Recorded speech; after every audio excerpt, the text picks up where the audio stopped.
सभी बच्चों को मेरा बहुत बहुत नमस्कार और सभी बच्चों को मेरी तरफ से गुड मॉर्निंग।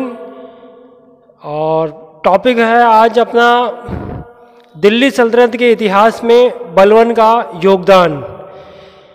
बलबन के जो मुख्य तथ्य हैं ये विभिन्न प्रतियोगिता परीक्षाएं और यूजी क्लास के लिए वेरी इम्पोर्टेंट माने जाते हैं और इसी लक्ष्य को रखकर मैं आपके सामने विभिन्न प्रकार के तथ्य लेकर आता हूँ। आप बच्चों अपना लक्ष्य बनाए रखें और विभिन्न प्रकार के तथ्यों का लाभ लें। यहाँ आज हम दिल्ली सल्तनत के इतिहास में बलबन के मुख्य तथ्यों को हम ध्यान से देखेंगे। तो आओ चलो हम शुरुआत करते हैं बलबन के इतिहास के मुख्य तथ्यों की ओर। बलबन यहाँ दिल्ली सल्तनत के इतिहास में सबसे पहले पृष्ठभूमि को रखते हुए हम ये देखते हैं कि दिल्ली सल्तनत का संस्थापक किसे कहते हैं। दिल्ली का संस्थापक कौन था? तो यहाँ नाम आता है कुतुबुद्दीन ऐबक। इनका टाइम पीरियड 1210 से 1206 से 1210 होता है। कुतुबुद्दीन ऐबक कौन होते हैं बच्चों? मोहम्मद घोरी के गुलाम नंबर 1 होते हैं। तथ्य नंबर 1। तथ्य नंबर 2, मोहम्मद घोरी के भारत में कितने गुलाम होते हैं बच्चों? मोहम्मद घोरी के भारत में 3 गुलाम होते हैं। कितने गुलाम होते हैं? 3 गुलाम होते हैं। पहला गुलाम कुतुबुद्दीन ऐबक, दूसरा गुलाम नासिरुद्दीन कुबाचा और तीसरा गुलाम कौन होता है? यल्दोज। टोटल कितने हो गए? 3 हो गए। तथ्य नंबर 2 हमने देखा। तथ्य नंबर 3, कुतुबुद्दीन ऐबक 1210 में लाहौर के अंदर पोलो का गेम खेलते हुए घोड़े से नीचे गिर जाते हैं और गिरने पर इनकी मृत्यु हो जाती है। तथ्य नंबर 3। तथ्य नंबर 4, कुतुब मीनार का निर्माण बिख्तियार काकी की याद में किसने करवाया था?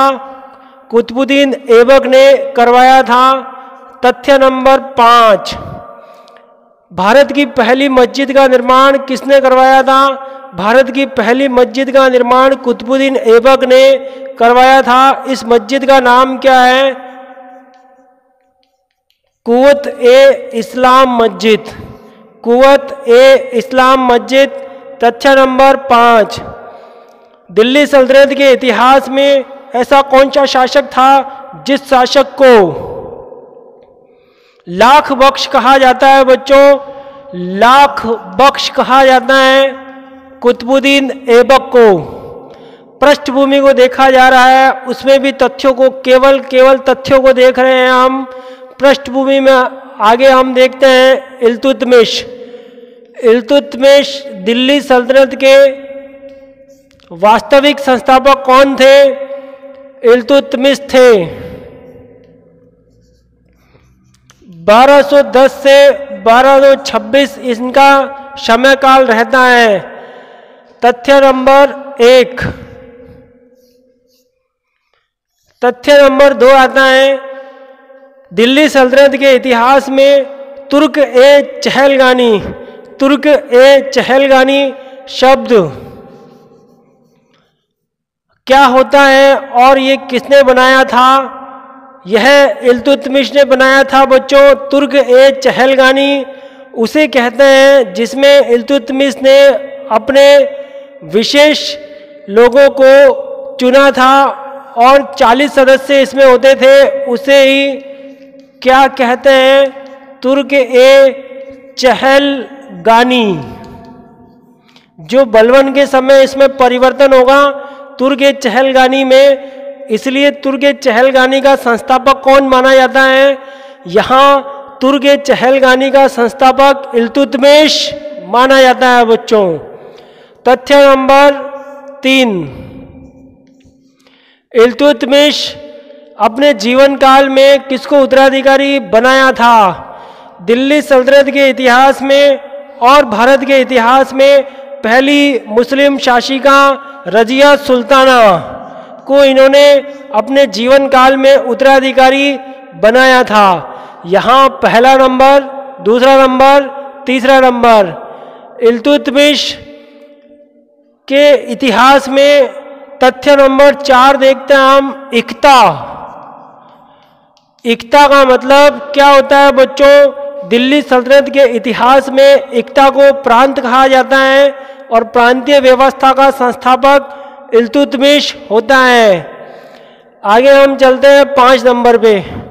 यहाँ इल्तुतमिश का तथ्य नंबर देखेंगे 5 नंबर। मुद्रा सुधार करने वाला, जीतल और टका चलाने वाला दिल्ली सल्तनत के इतिहास में कौन था? इल्तुतमिश। इसने चांदी का क्या चलाया था? चांदी का टका चलाया था।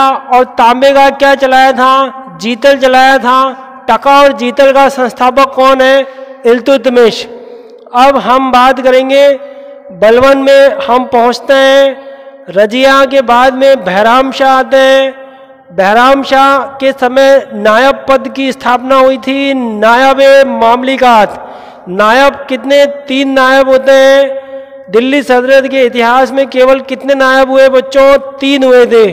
पहला कौन था, दूसरा कौन था और तीसरा कौन था? पहले का नाम मैं आपको बता रहा हूँ। पहला इख्तियारुद्दीन एदगीन था। दूसरा स्वयं बलवन था। नायब मामलूकात कौन है? स्वयं बलवन था। और तीसरे नंबर के मलिक काफूर था। यहाँ नायब का पद का संस्थापक कौन था? नायब के पद का संस्थापक बहराम शाह था। और दूसरा नायब अभी मैंने आपको बताया था, नासरुद्दीन के समय बलवन था। नायब के पद पर कौन? बलवन। नायब ए मामूली कात। यहाँ राजा कौन है? नासरुद्दीन होता है। और इसके समय बलवन नायब के पद पे था। बलवन बाद में वजीर भी बना था। 1246 से 1266 समय काल किसका होता है? जब तक बलवन वजीर रहता है और नायब रहता है तब तक 1246 से 1266 में नासरुद्दीन का समय काल रहता है। बीच में एक रेहान भी आते हैं। रेहान नाम सुना है बच्चों? ये रेहान और बलवन के बीच में आपस में बनती नहीं है। यहाँ बलवन के हाथों में सत्ता आ जाती है। तथ्य नंबर बलवन का 1 तथ्य है ये, ठीक है। बलवन का दूसरा तथ्य क्या है? यहाँ पे बलवन का दूसरा तथ्य इल्बारी तुर्क। जिस प्रकार से इल्तुतमिश एक इल्बारी तुर्क होता है उसी प्रकार से बलवन भी इल्बारी तुर्क थे। तथ्य नंबर 2। अब हम तथ्य नंबर 3 पर बात करते हैं। 3 पर हम बात करते हैं बलवन। बलवन एक ऐसा सुल्तान था जिसने दिल्ली सल्तनत के इतिहास में सर्वाधिक किलों का निर्माण करवाया था। सर्वाधिक किलों का निर्माण करवाया था। वो दिल्ली सल्तनत का कौन सा सुल्तान था? वो बलवन था। तथ्य नंबर 4 पे चलते हैं हम। तथ्य नंबर 4।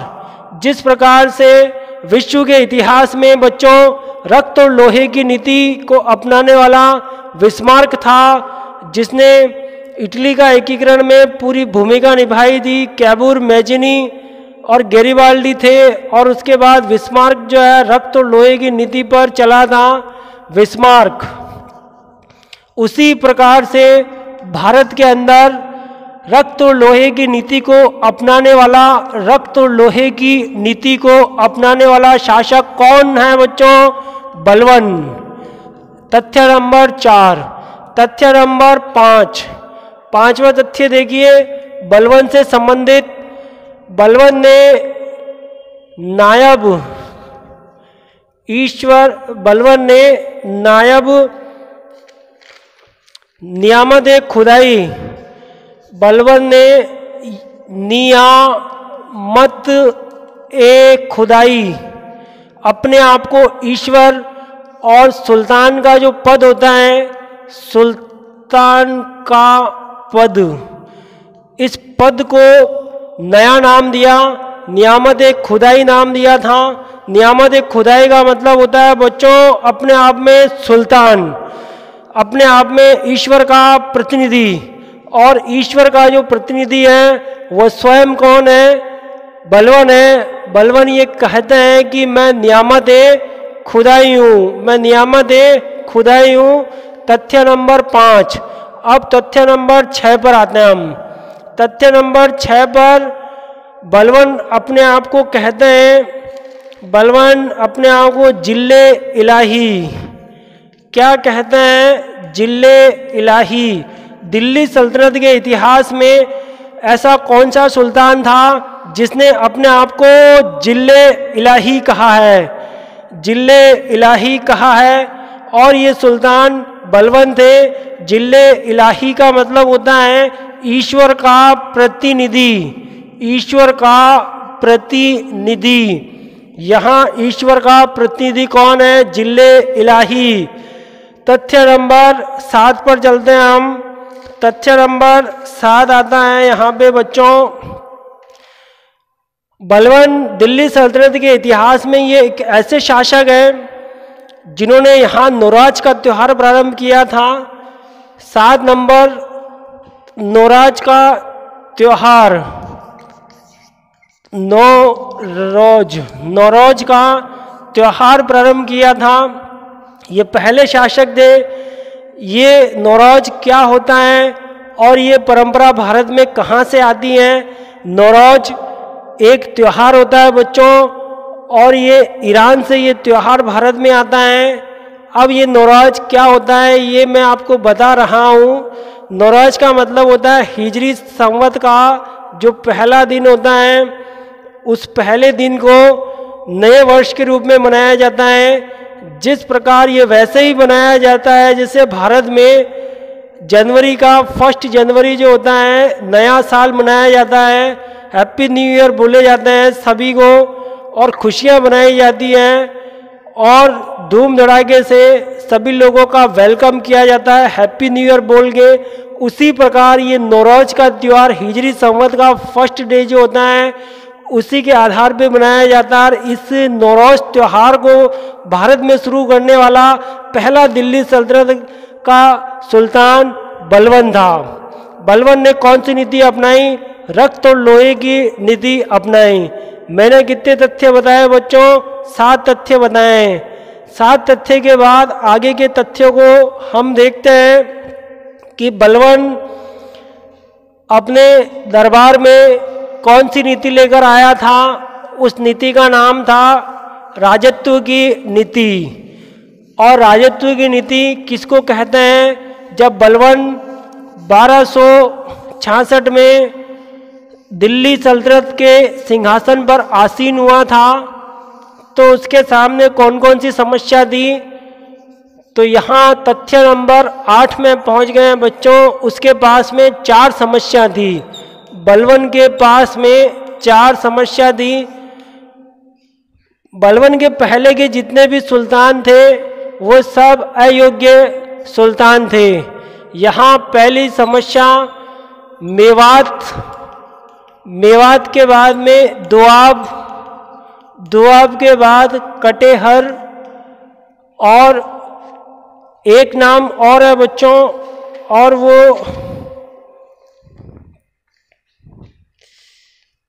अवध। यहाँ अवध देखिए, मेवात, दोआब, कटेहर, अवध, यहाँ हिंदुओं के विद्रोह हो रहे थे। बलवन के सुल्तान बनने से पहले यहाँ हिंदुओं का विद्रोह हो रहा था। दूसरी समस्या यहाँ तुर्क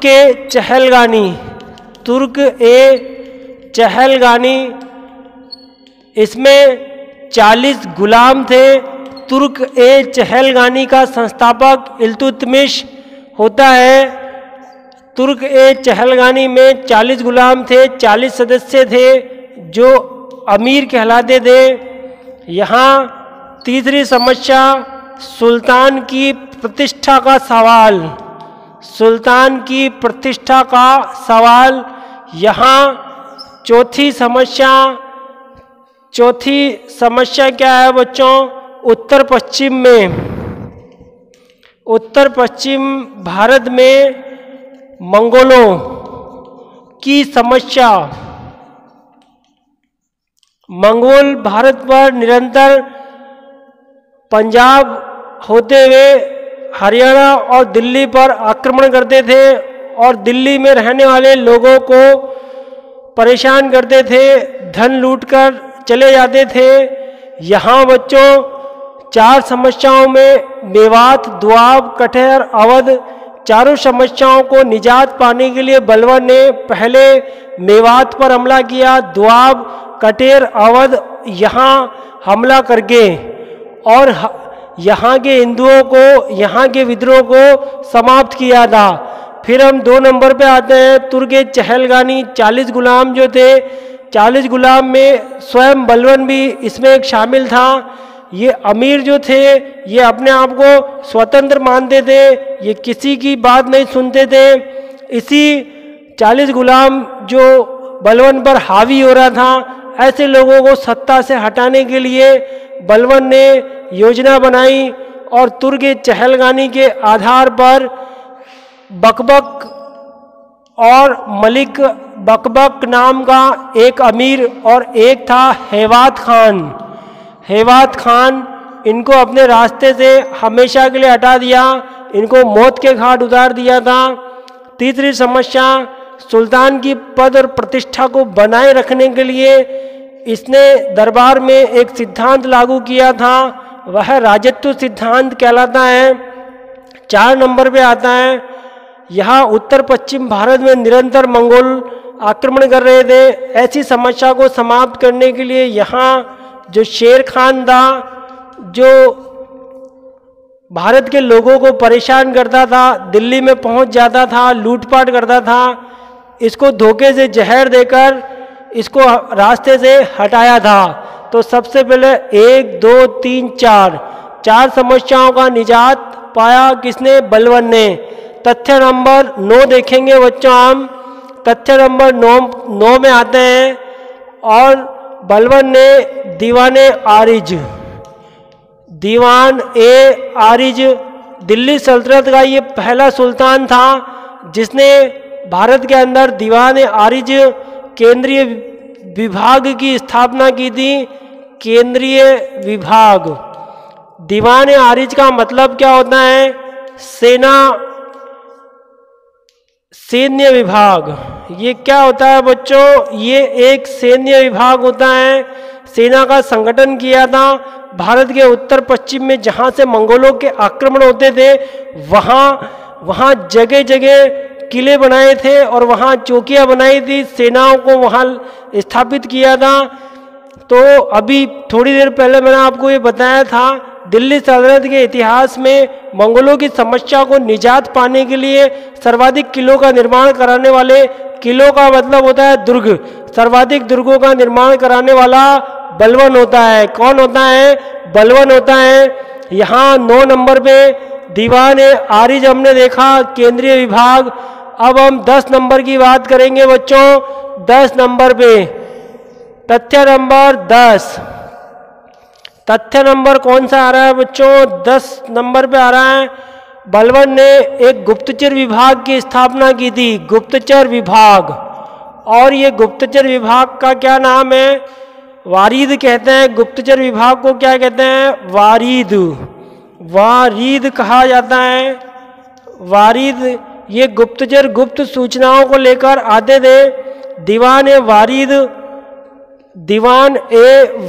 कहलाता है। दीवान ए वारीद कहलाता है। और दीवान ए मामूलिकात इसका अध्यक्ष होता है। दीवान ए मामूलिकात इसका अध्यक्ष होता है बच्चों। दीवान ए मामूलिकात कौन होता है? इसका अध्यक्ष होता है। यहाँ तथ्य हमने 10 देखे और 10 तथ्यों को देखने के बाद अब हम बलवन की विशेषताओं को लेकर आगे चलते हैं। तथ्य नंबर 11, मंगोलों से निजात पाने के लिए बलवन ने क्या योजना बनाई थी? बलवन ने कौन कौन से कार्य किए थे? 11वां तथ्य क्या है यहाँ पे? मंगोल समस्या। पहला नंबर, सर्वाधिक दुर्गों का निर्माण किया था, पहला नंबर।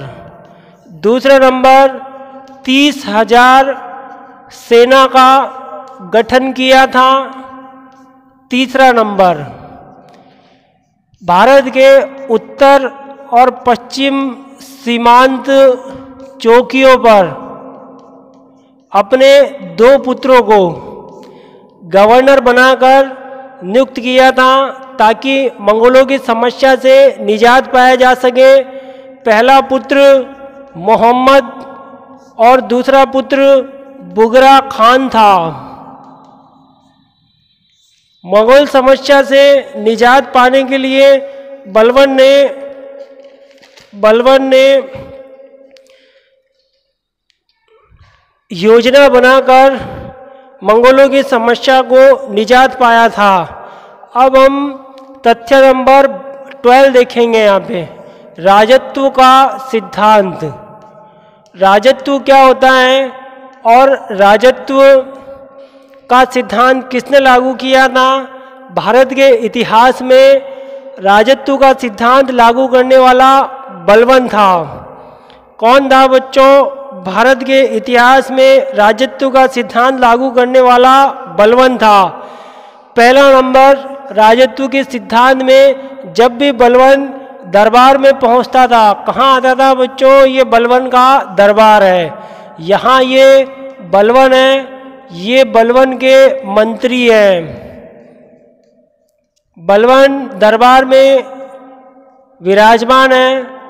यहाँ बलवन से पहले जितने भी सुल्तान हुए थे वो अयोग्य थे और अयोग्य होने की वजह से जब दरबार लगता था तो वहाँ पे सुल्तान और मंत्री धड़ल्ले से हंसते थे और हंसी मजाक करते थे। और यहाँ पे संगीत भी होता था, नाच गाना भी होता था।